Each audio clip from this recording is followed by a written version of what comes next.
Assalamu alaikum, everybody. Been a long time. Obviously, been through probably been through the most difficult time of my life, and in the process faced most significant mental health challenges during that time. And hence why I'm doing these videos now. I'm looking at ways to help people in a way where I've been helped with regards to my mental health, and in particular focusing on the help that I've received from reading the Quran, and what I've learned out of it. My focus will be on a word in Quran which is called Tazkiyah, which is purification of the heart. Inshallah, that's where my focus is going to be. So, looking at the first verse here in Surah 10, verse 57, if we look at this verse, God says in this verse to all of mankind, He says, "O mankind, there has come to you a good advice from your Lord, and a healing for what is in your heart, and for the believers a guide and a mercy." As you can see in this verse, God is referring to all of mankind and is referring to a healing in our hearts. When I read this the first time, I didn't really pick up what it was stating, but as I have gone more into detail, I've realized that this is really what Tazkiyah is about. It's about purification of our hearts. Many of us live with despair, pain, depression, fear, anxiety, envy, jealousy, and we continue to live with it without seeking any treatment.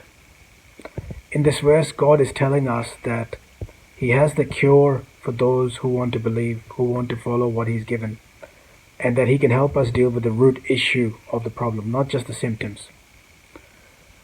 That's where my goal is going to be, on focusing on the purification of the heart, what's listed in this verse.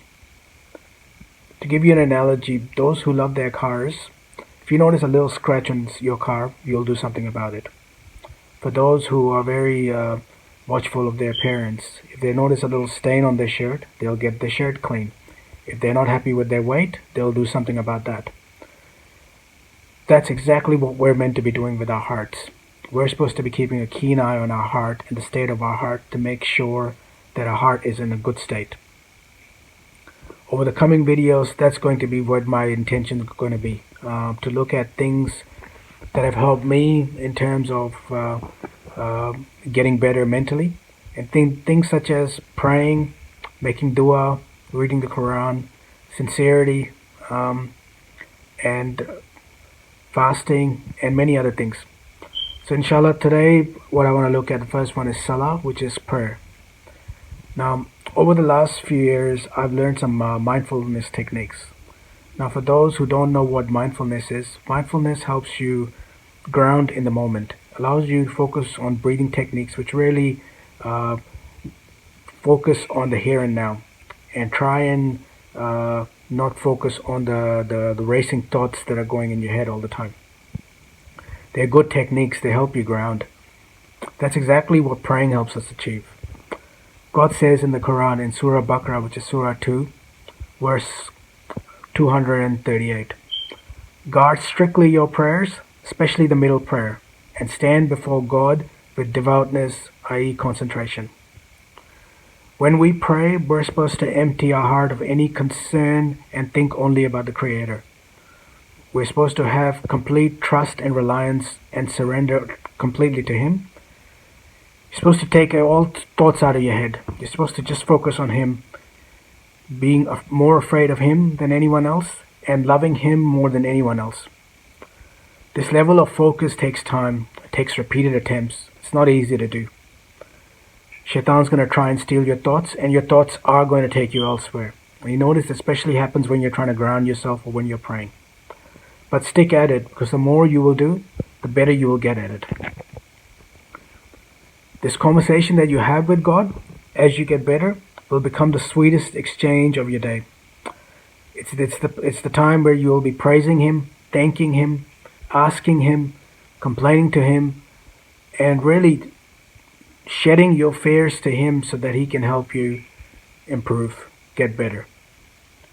You will look forward to this concept conversation every day. It will be the sweetest exchange of your entire day, if you get it right. That's praying. Now, generally, when we pray, we do something called dua after, which is really invocating God, asking Him. So that's my next focus. God says in Surah 2, verse 186, "And when my slaves ask you concerning me, then answer to them, I am indeed near.